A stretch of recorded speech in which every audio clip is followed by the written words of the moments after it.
Seja bem-vindo ao canal Informação Cristã. Antes de continuar, deixe um like e inscreva-se no canal para continuar recebendo novos vídeos. Muito obrigado e que Deus te abençoe.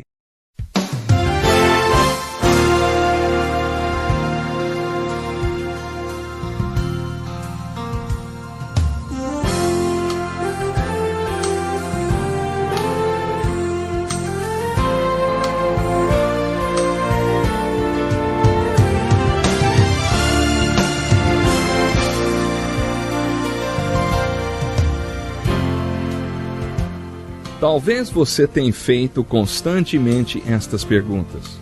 Onde posso encontrar refúgio num mundo cheio de conflitos? Ou, como e onde posso encontrar força para vencer nesse mundo que oferece tantas derrotas? Acompanhe agora com o pastor Edson Bruno mais um programa Encontro com a Palavra.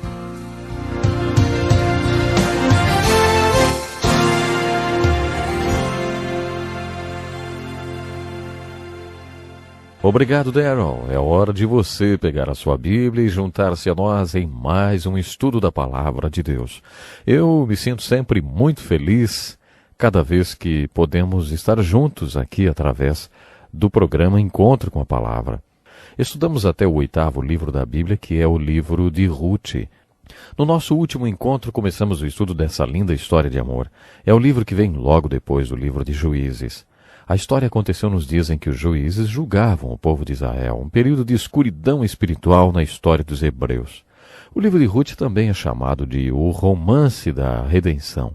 No livro de Êxodo, nossa salvação é ilustrada com a libertação da terrível escravidão do Egito. Vimos que a alegoria da salvação e redenção continua no livro de Números, com a peregrinação do povo hebreu pelo deserto durante 40 anos. Finalmente, no livro de Josué, os filhos de Israel entram na terra de Canaã, o que simboliza a nossa entrada no plano de salvação. No livro de Ruth, vemos que a mesma redenção e salvação é ilustrada com uma história de amor que se inicia no capítulo 1, com a história de uma família pródiga.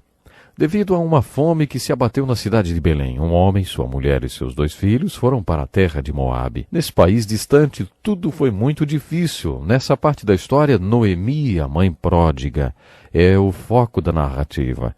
Em Moabe, ela perdeu seu marido e seus 2 filhos. Mas antes dos seus filhos morrerem, se casaram com mulheres moabitas. Uma se chamava Orfa e outra Ruth. Ruth, então, se torna a personagem central dessa história. Orfa voltou para Moabe, mas Ruth jurou lealdade à sua sogra Noemi. Mais tarde vimos que a razão dela ter feito isso talvez tenha sido o fato de ter se convertido enquanto seu marido Malom era vivo. Assim, essas 2 mulheres, Noemi e Ruth, voltaram para Belém. Quando chegaram lá, no final do capítulo 1, Noemi tornou-se a figura de uma filha de Deus voltando para casa.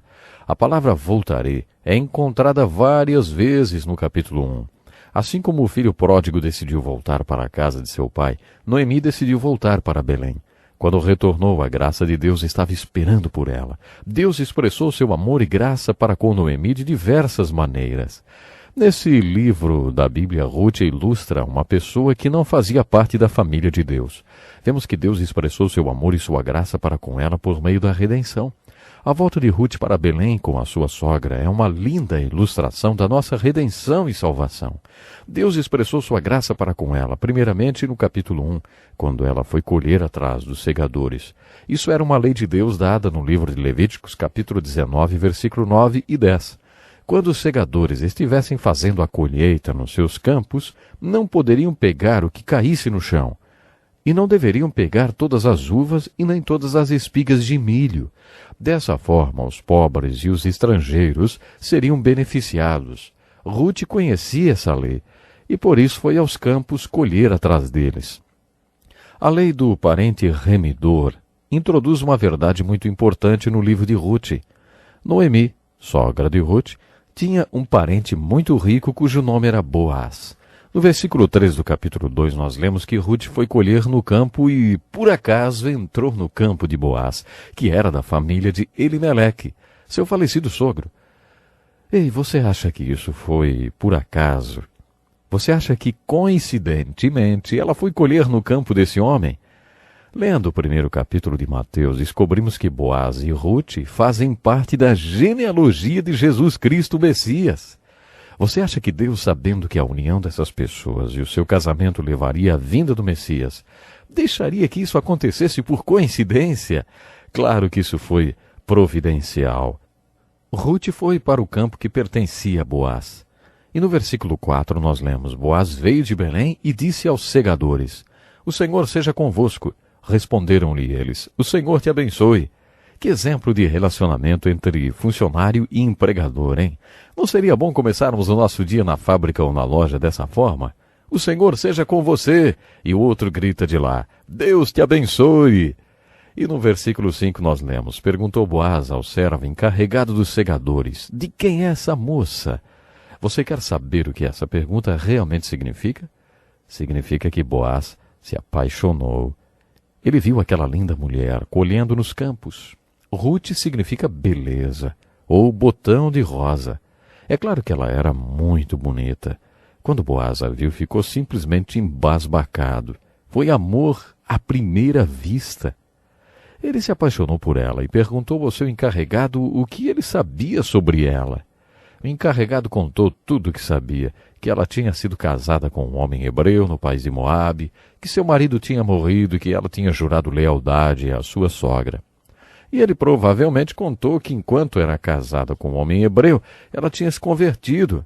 No versículo 8 lemos que Boaz disse a Ruth: Ouve, minha filha, não vás colher em outro campo, nem tampouco passes daqui. Ficarás aqui com as minhas servas.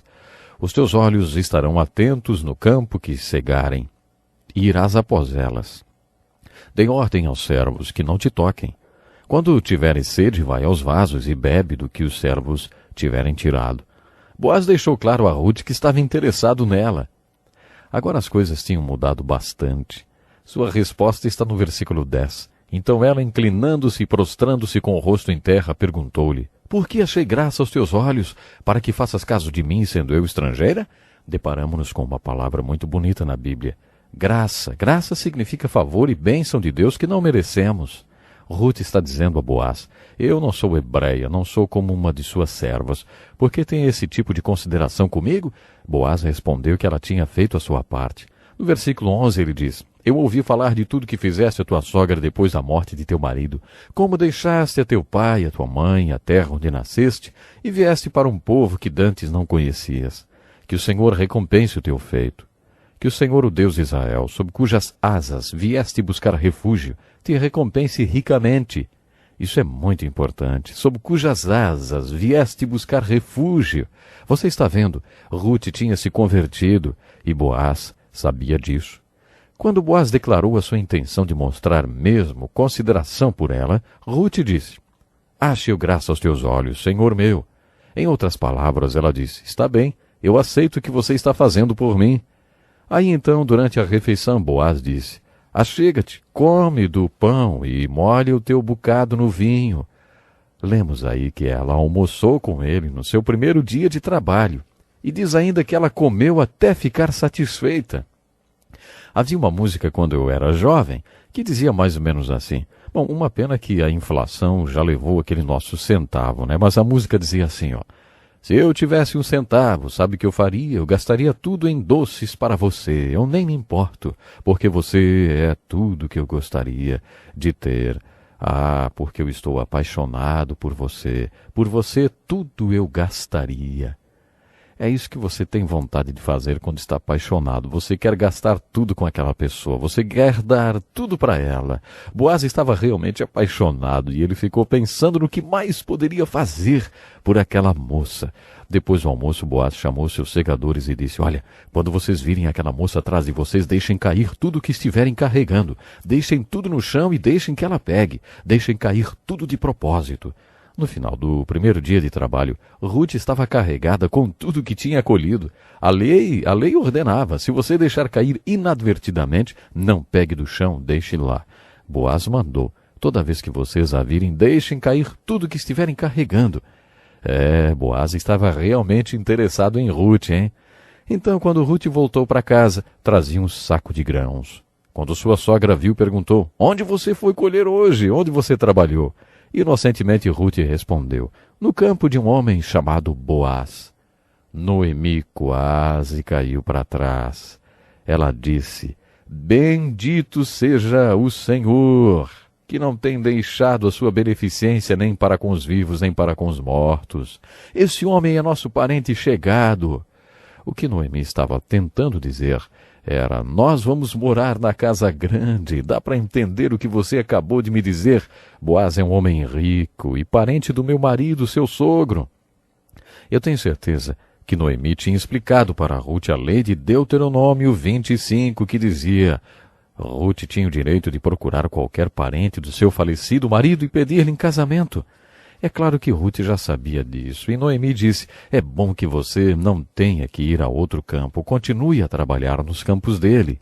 O último versículo do capítulo 2 diz: assim Ruth se juntou com as servas de Boaz para respigar até que a cega de cevada e de trigo se acabou, e ficou morando com a sua sogra. Isso parece estranho, porque significa um tempo de mais ou menos 6 meses. Todo dia ela ia aos campos de Boaz. Podemos presumir que eles almoçavam juntos. Talvez ele a levasse embora para casa. Agora podemos achar que Noemi começou a ficar impaciente. O capítulo 3 começa assim: certo dia Noemi, sua sogra, lhe disse: minha filha, não hei de buscar descanso para que fiques bem? Sabe que descanso quer dizer? Um marido. Ora, não é Boaz com cujas servas estiveste de nossa parentela? Lembra que eu falei para você sobre a lei do parente remidor? Noemi continuou: lava-te, unge-te, veste os teus vestidos. Esta noite ele vai joeirar a cevada na eira. Depois que eles separavam a cevada, havia um banquete. Noemi disse: agora vai, toma um banho e põe um perfume, vai até a eira, e depois que a festa acabar, veja onde ele vai descansar. Eles sempre dormiam perto da colheita para tomar conta dela. Aí, durante a noite, Noemi continuou: vá até ele, apresente-se e peça-o em casamento. Sabe, esse romance não era só o romance da redenção, era também um romance ao contrário. Naquela cultura, Boaz não poderia pedir Ruth em casamento. Ruth é que tinha que pedi-lo. Havia muitos parentes do seu falecido marido e do seu falecido sogro. Talvez muitos deles quisessem se casar com ela, mas a lei era feita de tal forma que a viúva Ruth tinha que ir até um deles e falar: você quer ser meu parente remidor? O que ela fez no capítulo 13 estava totalmente de acordo com o costume da época. Era um pedido de casamento. De acordo com as leis de Deus, o casamento poderia ter se consumado naquela noite. Mas a proposta de casamento foi feita de acordo com as leis. Não havia nada de errado. Lemos que no meio da noite estava muito escuro e Ruth foi e deitou-se aos pés de Boaz. Na verdade, Boaz se assustou quando viu que havia uma mulher ali. Ele perguntou: quem é você? Ruth respondeu: sou Ruth, tua serva. Estende a tua capa sobre a tua serva, porque tu és o remidor. Isso era uma proposta de casamento que poderia ter sido consumada ali, naquele eirado, e estaria dentro das leis de Deus. Boaz disse: bendita seja tu do Senhor, minha filha. Melhor fizeste a tua última benevolência do que a primeira, visto que não foste após jovem, quer pobre, quer rico. Aparentemente Boaz era um homem mais velho. E agora, minha filha, não temas, tudo que pedires eu te farei. Toda a cidade do meu povo sabe que és mulher virtuosa. Então Boaz disse: há um probleminha, Ruth. Existe um parente seu que é mais próximo do que eu, e ele tem o direito antes de mim. Muito interessante, não é? Boaz disse a Ruth: vá para a casa de sua sogra. Ele encheu algumas cestas com grãos e disse: vai para a casa de sua sogra e fica lá, até que eu mande notícias. Veremos que Boaz tinha uma boa razão para dar esse conselho a Ruth. No próximo programa nós vamos continuar com essa impressionante história. Não perca então, hein? Até lá. Que lição importantíssima. Obrigado, Pastor Edson Bruno. Prezado ouvinte, coloque em prática o que você ouviu aqui. Sem dúvida, sua vida será grandemente abençoada. Este é um estudo escrito pelo Dr. Dick Woodward, na voz do Pastor Edson Bruno. Escreva-nos e solicite o material. Nosso endereço é Encontro com a Palavra, Caixa Postal 2011, CEP 89201-970, Joinville, Santa Catarina. Até o nosso próximo Encontro com a Palavra.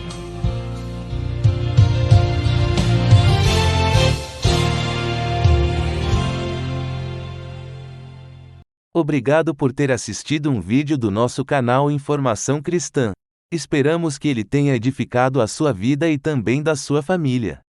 Pedimos que por favor se inscreva no nosso canal, dê um like e compartilhe esse vídeo para o maior número de pessoas, para que elas também sejam edificadas e alcançadas pela palavra do nosso Deus. Que Deus te abençoe e até o próximo vídeo.